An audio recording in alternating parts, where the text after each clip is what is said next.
Only you. Remember when this song completely changed your life?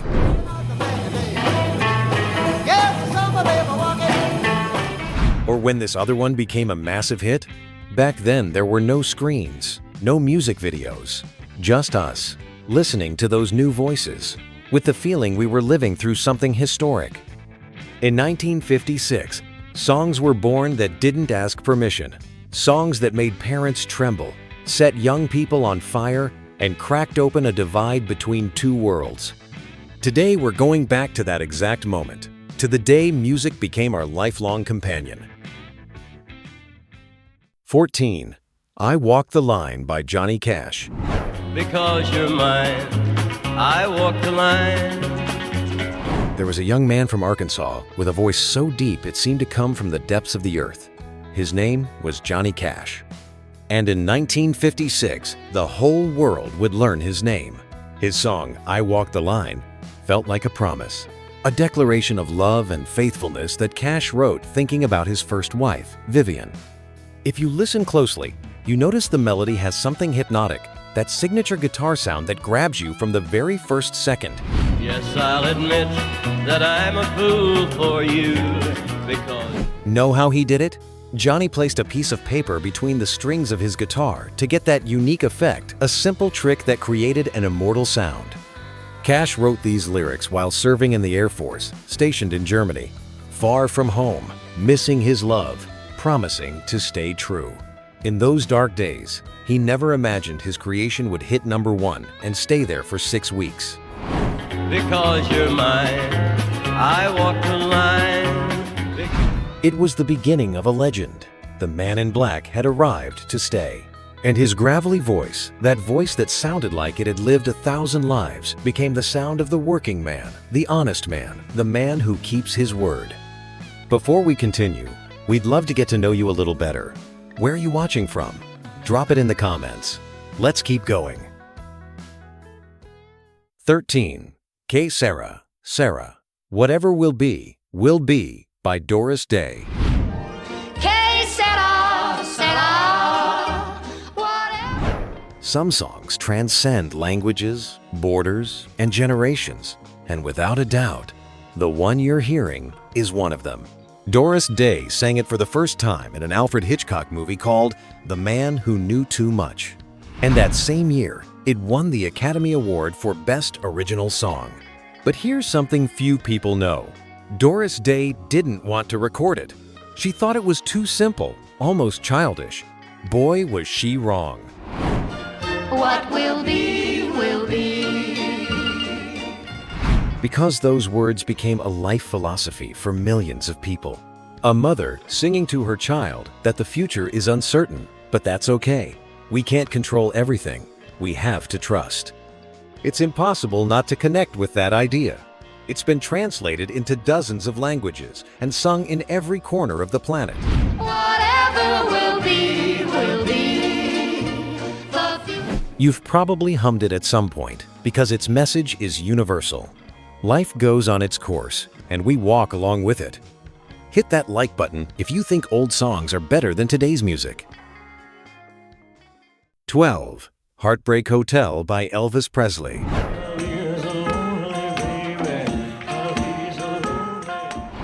The rock world turned upside down when this young man appeared on every radio.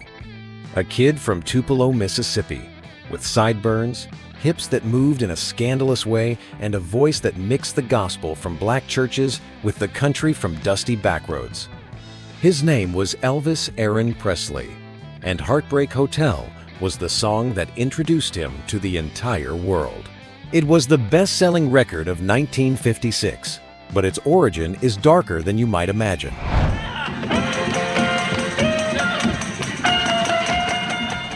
The lyrics were inspired by a newspaper article about a man who took his own life. His suicide note simply said, "I walk a lonely street." From that tragedy came one of the most important songs in history. The Heartbreak Hotel, a place where the lonely go, the abandoned, the ones suffering from love.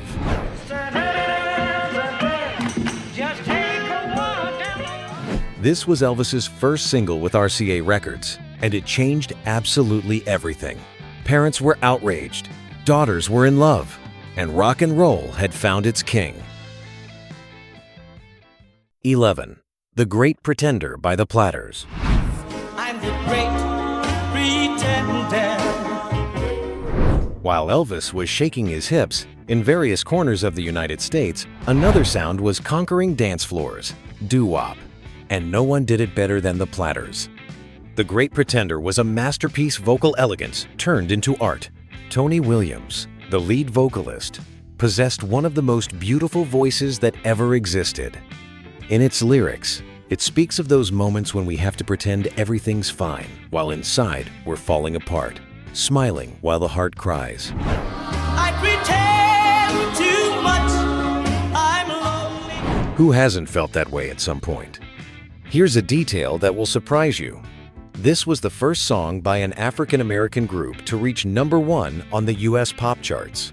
In a country still deeply divided by skin color, 5 young black men won everyone's hearts. Laughing and gay like a clown. Music was tearing down barriers.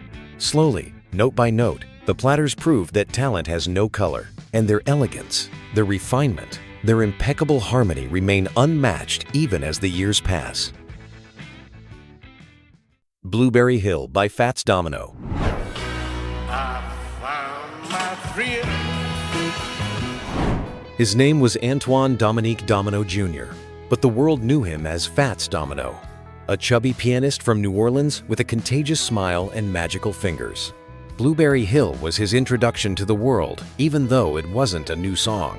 It had been recorded in 1940 by Glenn Miller and others, but when Fats played it, he transformed it forever.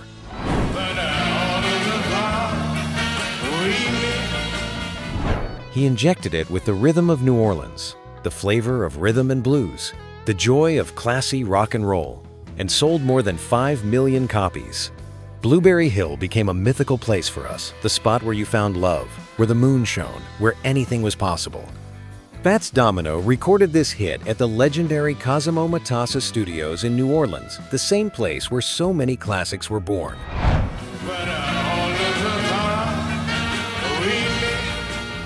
His version is so definitive that when you think of Blueberry Hill, you can only hear his voice. The others were forgotten. Fats kept the crown and our hearts. 9. Diana by Paul Anka. I'm so young and you're so old. This my darling. We all had that first teenage love that drove us crazy, but only a prodigy like Paul Anka could turn what seemed like a teenage crush into a true work of art. At just 15 years old, he wrote a song about his family's babysitter, a girl named Diana Ayub. She was older than him, and Paul Anka was head over heels. I'm so young and you're so old. This my darling. The track became a worldwide phenomenon, sold more than 9 million copies, and catapulted this kid to international stardom. But here's something fascinating. Paul Anka had traveled alone to New York with barely $100 in his pocket, hoping someone would listen to his songs. He was rejected over and over until he finally got an audition, and Diana changed everything. We will be as free as the birds up in the... Years later, this same young man would achieve incredible feats, like writing the English lyrics for My Way for Frank Sinatra, but it all started with an impossible love, with a babysitter who probably never knew the treasure she inspired. What's your favorite song from the 50s? Drop it in the comments. 8. Love Me Tender by Elvis Presley. Love me tender. Elvis returns to our list, but this time without screaming, without shaking his hips, without shocking anyone. Quite the opposite, he came to conquer our hearts. Love Me Tender proved the rebel kid could make us cry too. The melody is based on an old Civil War song called Ora Lee, composed in 1861. Tell me you are mine. Elvis took that old tune and turned it into a declaration of eternal love. The hit appeared in his first movie, which carried the same name. And here's something extraordinary. Before the movie was released, Before the single was officially for sale, there were already 1 million advance orders. Nothing more, nothing less.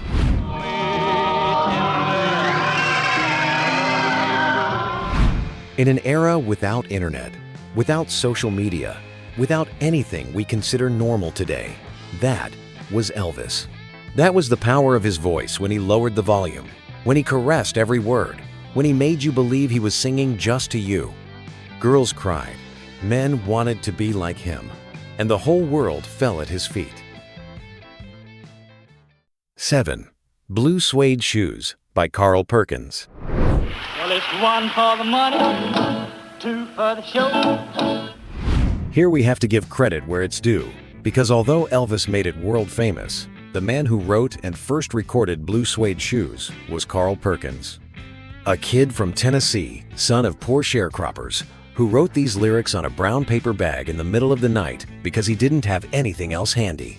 The idea came from something he overheard at a dance, a young man telling his date, "Don't step on my blue suede shoes." Well, you can do anything but lay off my blue suede shoes. In Carl's artist mind, he thought, that's a song.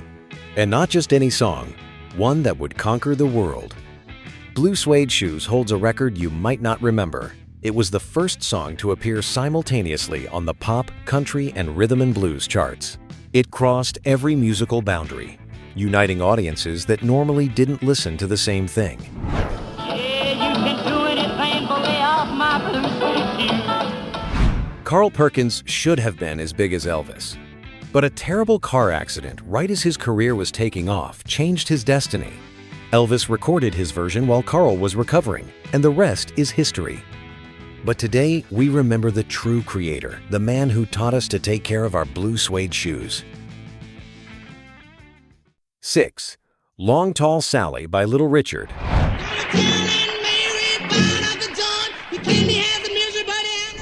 Without the man you're hearing right now, rock and roll as we know it might not exist. Tutti Frutti opened the door. Long Tall Sally blew it wide open. Little Richard was a force of nature, pure, wild, unstoppable energy.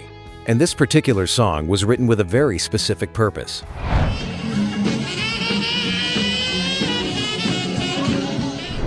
Richard and his collaborators wanted to create lyrics so fast, so hard to pronounce, that it would be difficult for white artists to make softened versions. They wanted to protect their creation.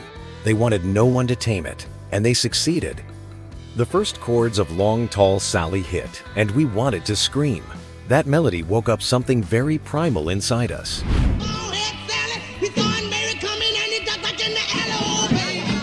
Richard Penniman, his real name, came from Macon, Georgia. He had sung gospel in churches. He had washed dishes at a bus station. And suddenly, he was changing music forever with his makeup, his towering hair, his furious piano. He was too much for conservative 50s America, and that's exactly why he was perfect. 5. Memories Are Made of This by Dean Martin. One fresh and tender kiss. You can't be. While rock and roll was setting radios on fire, the crooners remained kings, and Dean Martin proved it with this beautiful song. Memories Are Made of This spent 5 straight weeks at #1 in the same year Elvis was conquering the world. That tells you everything about Dino's power. In its lyrics, it spoke of the simple ingredients that create memories, sweet kisses, shared dreams, the recipe for happiness.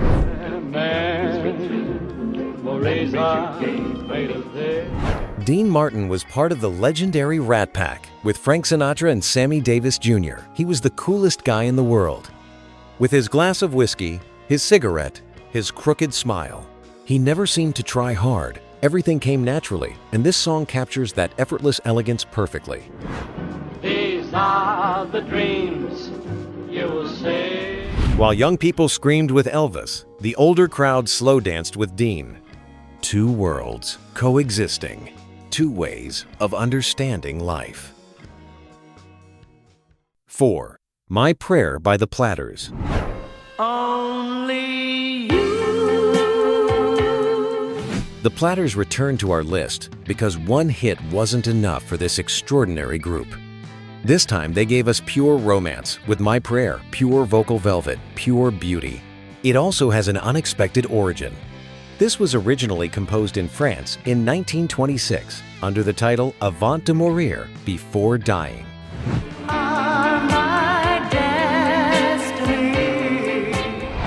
30 years later, the Platters turned it into a love anthem. It hit #1 and stayed there for 5 weeks. The great Tony Williams sings this prayer to love as if his life depended on it. Every note is perfect. Every silence is calculated. Every emotion is genuine. This was the song for lovers, the one that played at dances when the lights went down.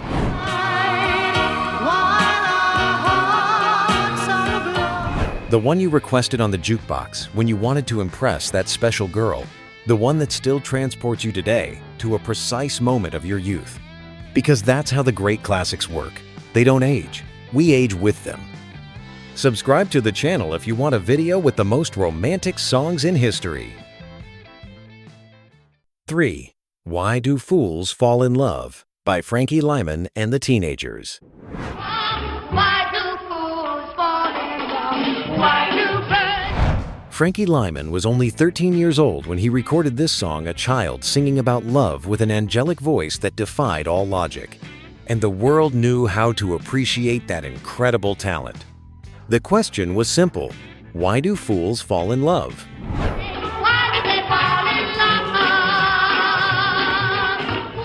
love? A mystery humanity has been asking since the beginning of time, and this kid from Harlem asked it with magical innocence.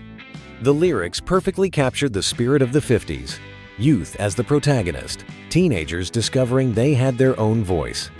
Frankie was the leader of the Teenagers, a group of kids who literally were teenagers. They sang about experiences they were just beginning to live, and millions of young people identified. Why does my heart skip a crazy beat? But tragedy would come later. Frankie Lyman died at 25 from an overdose. His light shone intensely, but went out far too soon. This song is his eternal legacy, the voice of a child trying to find an answer to the greatest mystery of all: love. 2. See You Later, Alligator by Bill Haley and His Comets.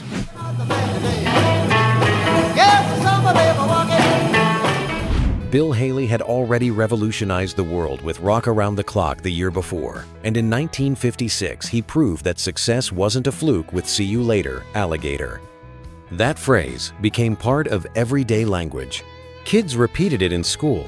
Workers said it when leaving the factory. Friends said it when saying goodbye. I'll see you later, alligator.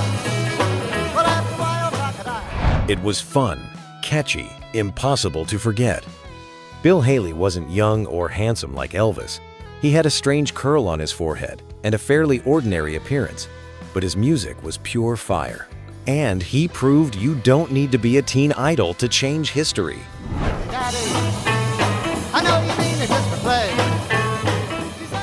This song reached #6 on the US charts, but its cultural impact was far greater than any number. It created a way to say goodbye, a code among those who understood, a knowing wink between those who loved rock and roll.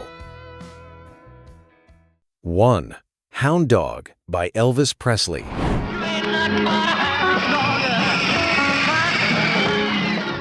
And we finish the way we should with the king and his wildest song. Hound Dog wasn't originally Elvis's. It was first recorded by Big Mama Thornton in 1952. At first, it was raw, powerful, feminine blues. But when Elvis took it, he turned it into pure dynamite.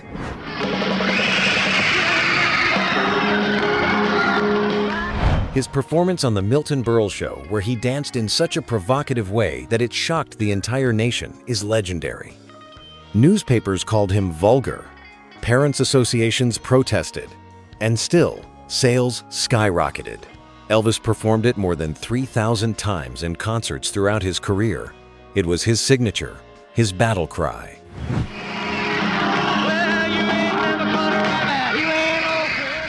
And today, nearly 70 years later, it's still as electrifying as the first time. And that's the end of this journey. I'll leave you here with a video of another oldies playlist if you want to keep the nostalgia going. See you next time.